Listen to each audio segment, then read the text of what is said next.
Hi hello नमस्कार BK news को आपको स्वागत। आपण देखुचंती बीके न्यूज ओडिया। आज अक्टोबर 2 तारिख गुरुवार। चलतु देरी नक जाणीनवा आज लेटेस्ट न्यूज। कार रे उठाई नहीं नाबालिका को दुष्कर्म मामला 1.5 वर्ष पर अभियोग गिरफ। ट्यूशन लु घर को फेरुथिबा समय रे किछि दुर्वृत्त कार रे उठाई नहीं दुष्कर्म करिथिबा अभियोग। गत वर्ष घटिथिबा एही घटना को नहीं एबे अभियोग हेबा परे बड़गड़ थाना पुलिस 2 जन को कोर्ट चालान करिछि। परवर्ती खबर, जो माने भारत और पाकिस्तान मैच देखिचंती सेमानंकु देशद्रोही कहले उद्धव ठाकरे।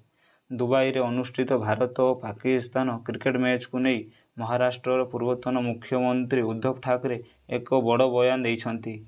से मैच देखुथिबा लोकंकु देशद्रोही बोली कहिछंती। परवर्ती खबर, ट्रम्प को बढ़ी गला टेंशन। भारत आसुचंती पुतिन। रूस राष्ट्रपति व्लादिमीर पुतिन डिसेम्बर 5 और 6 रे भारत गस्तर आसिबे बोली आशा करा जायछि। से प्रधानमंत्री नरेंद्र मोदी सह साक्षात करिए बोली आशा करा जायछि।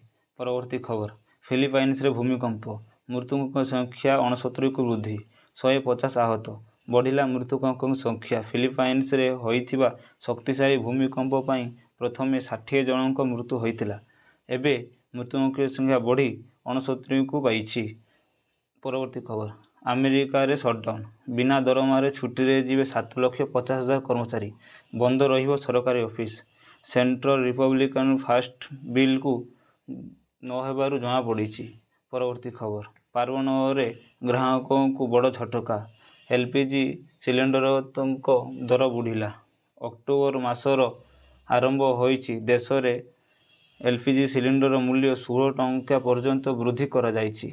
परवर्ती खबर, देश रे 100,71,418 आत्महत्या, परिवार और स्वास्थ्यगत समस्या जोगु देश रे आत्महत्या घटना बढ़िबारे लागिछि। परवर्ती खबर, दिल्ली रे भीषण वर्षा, बहु रास्ता बुड़िला। प्रबल वर्षा जोगु दिल्ली और एहार आखपाख अंचल प्रभावित होइछि। दिल्ली व्यतीत नोएडा और गाजियाबाद रे केतेक अंचल मंगलवार सकाळु भीषण वर्षा लगी रही।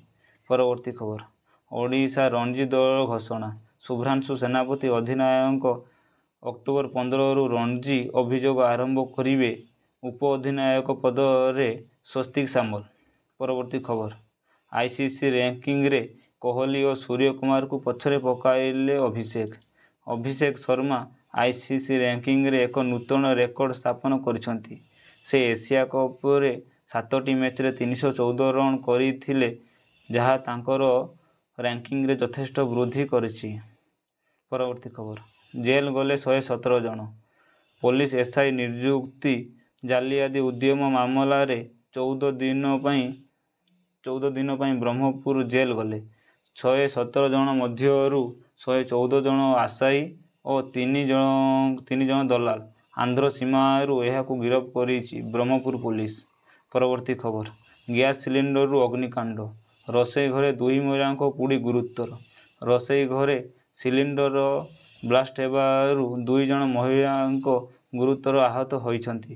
गंजाम जिला चिकिटी ब्लॉक अंतर्गत कुतुर पंचायत अंतर्गत चंदनवाड़ ग्राम रे यह घटना घटिछि। परवर्ती खबर,